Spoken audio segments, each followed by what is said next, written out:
Yeah, this is no joke anymore. Okay. We've hit record. Excellent. Okay. Hi. Hi.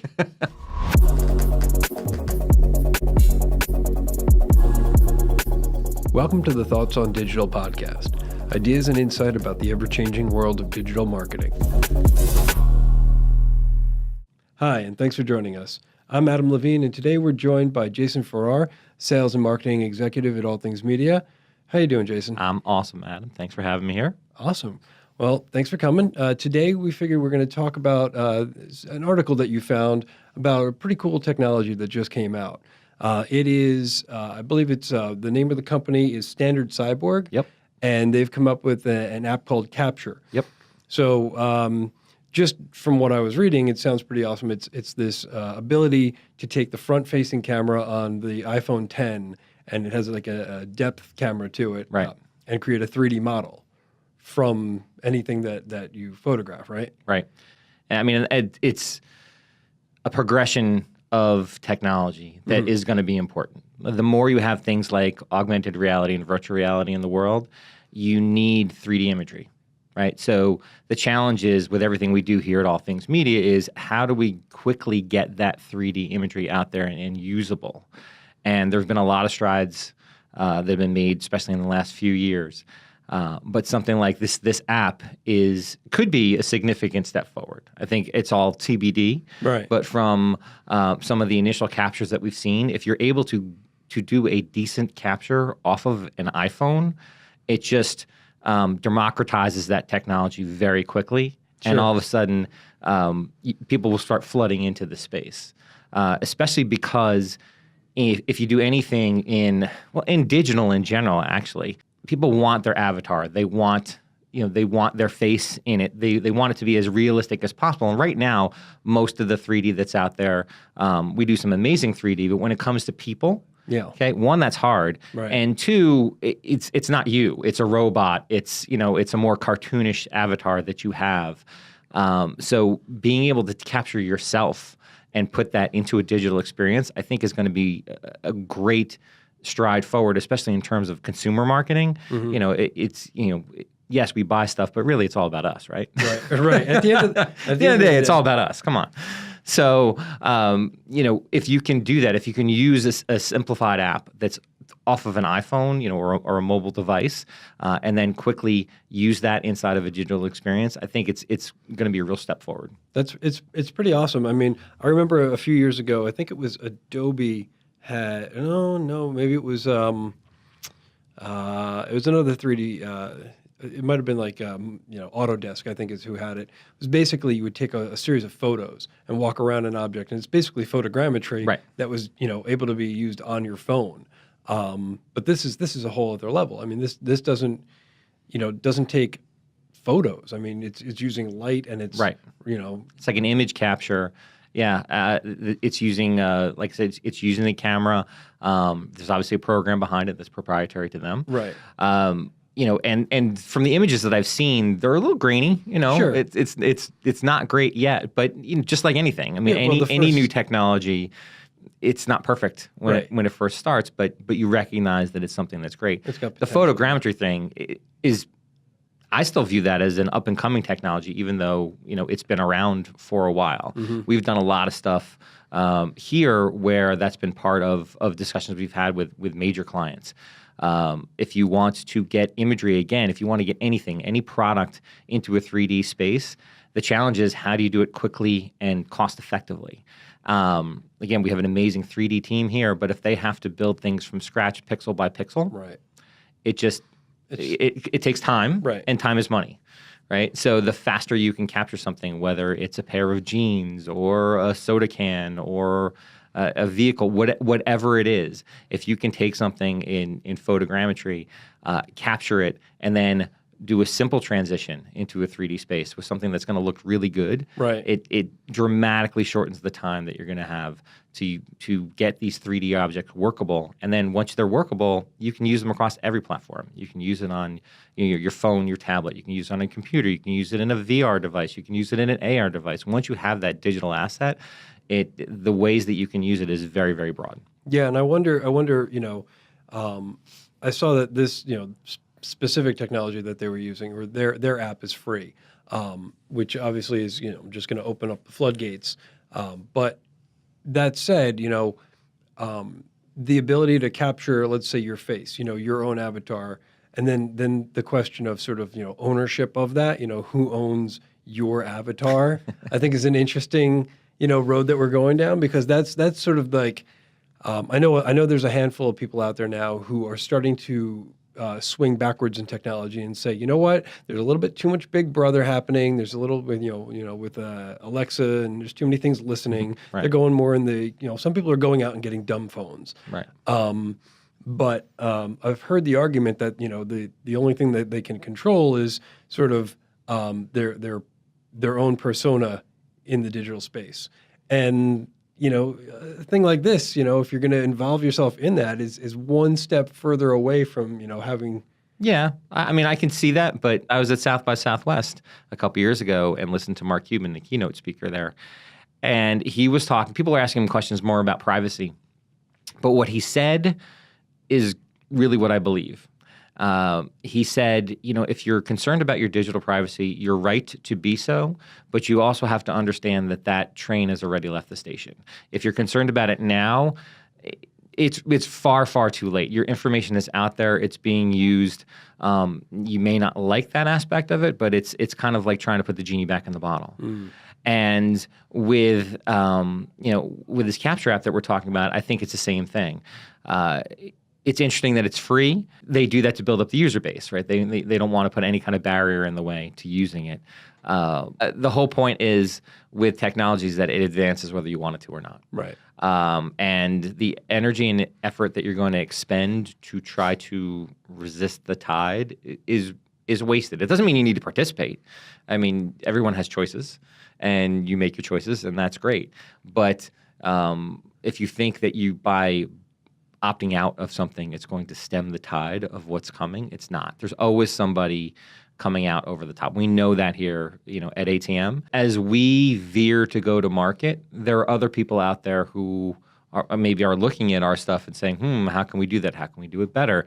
That's the developer's curse, right? You have to develop something, right, and then as soon as you veer off the development path to go to market with it, the likelihood is that there's somebody else behind you who's figuring out a way how to do it, bigger and better. And then, and that's just, it's the developer's curse. It's what we deal with. Again, you can't resist it. It's just what it is. You just have to kind of accept it and be happy. Sure. Just be happy. So I kind of took us on a tangent there about, privacy, and I think that's all, it's interesting, but it gets me back to just wondering what some of the practical applications could be for this technology. The idea, the first idea is the easiest one, which is avatars. Mm-hmm. You make your own avatar in real time pretty quickly. Sure. And it's a 3D avatar, which is great. I don't think they, animate, but that's, generation 2 or 3, right? Because that's just the way things go. But something that I was looking into related to sort of this 3D capture and manipulation is, are you familiar with deep faking? No. So deep faking. Deep faking. Yeah, well, deep fakes. Cool. It sounds cool, but it is really tricky stuff. Okay. It's technology that has been developed to essentially impersonate anybody through video. So if you have a video of somebody, or a photo of somebody, right? You can take a video of yourself and have your face and your voice control the video of the person who you're trying to fake. Really? Yeah. And right now, one of the only reasons, or one of the only ways that you can tell if it's fake or not, is the person that you're imitating doesn't blink. They don't have the ability to blink. It's that good of a transition? It looks, it's using... Sounds very Mission Impossible. It does. It does. Ethan Hunt, are you out there? But it's real. It's 100% real. And it's sort of becoming this blurred line problem now, where the government's actually working on ways of trying to detect that to make sure that, whether or not something that's put out there is actually real or not. Right. That's amazing and terrifying all It at is. the same time. It is, and it's sort of like you said, with the And we genie work out in of the bottle. technology, and this stuff just terrifies me sometimes. It's true, but I listen to something like this, this 3D app capture, and I think about the avatars, but right beyond that, just brimming at Sure. the surface, is the potential for equal parts positivity and negativity. Of course, but right? it threatens the seeing is believing theory, Sure. right? Sure. If you can do things like the deep faking, and you can do things like these 3D avatars, and then you can manipulate those images, is it real or is it not real? And that's the interesting world that we live in now, right? Yeah, and it is interesting because I don't know, to what end to what end is the purpose, right? Right. We're doing these things, a lot of them because we can, or because we're curious, Mm-hmm. right? Curiosity is leading us to do these things with the technology that's available, Right. and sure, there's implications in, in all different sectors, but it's sort of what's the goal, Right. where are we going to go with this? Where in 50 years does this end up? I don't even want to say where does it benefit us, because Right. I don't know that it will, but it's an interesting thing that It is. It just seems like all these digital improvements are wonderful technology improvements. The way that they're used and manipulated is another story, and it just seems to me that it's just the unfortunate part of it is that it's going to require more work on behalf of the consumer. Right? Everything that you do now, it requires, if you really want to get to the core, if you're going to stay surface, then there's a fair amount of time you're going to be fooled. Yeah. Right? If you're just going to touch on the surface level. Right. But if you really want to know authenticity, it's going to require more work on behalf of a person or a consumer. And that is an interesting place to be. I'd say that that's in the benefit of not of the consumer. No, not at all. That's what you're describing is the opposite of most consumers. Absolutely. It's quick. It's sound bites. It's face value. Right. It is, and everything is treated as fact, and it's a slippery slope. It is. But it's really interesting technology, and I think that it is. I think it's worth having a conversation about, though. I think that the more people are talking about the technology that behind the products, the better, because then there's some, at least a higher likelihood of someone having an understanding of what it is that they're looking at and what it is that they're using and how they might be able to use it responsibly. Right. If you think about the uses of the Capture app, if you're going to make an avatar that's you, again, it's the era of the ego, so it's all about putting you in whatever experience you can. It really is, yeah. So that's going to be a step forward in terms of what people want to engage with. Sure. But you can put yourself in a game.